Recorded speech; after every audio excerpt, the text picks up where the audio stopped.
Si Vice President Sara Duterte po ay nasa Netherlands na ngayon at natanong po siya on her preparedness sa 2028 presidential bid. So she said, "We can only pray that there will be presidential elections in 2028 and that they will be honest, orderly, and peaceful." So I just want to ask, how does the administration interpret these remarks at this stage, and is it casting doubt on the credibility and certainty of the 2028 polls? Kitang-kita nyo naman na habang sumasagot ang Vice Presidente ay nangingiti siya.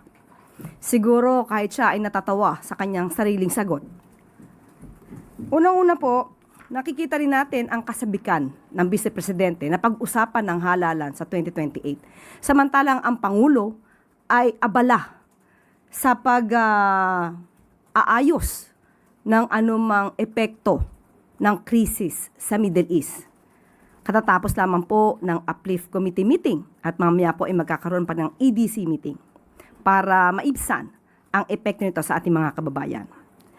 At ang Pangulo naman, ang Vice Presidente naman ay isang abogado. Parang ito ba ay like father, like daughter?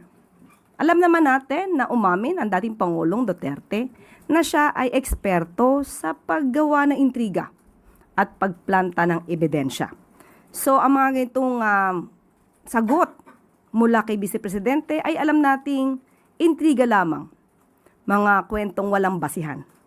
At sana ma-review niya ulit bilang abogado kung ano ba ang nilalaman ng konstitusyon para masagot niya na rin ang sarili niyang salita.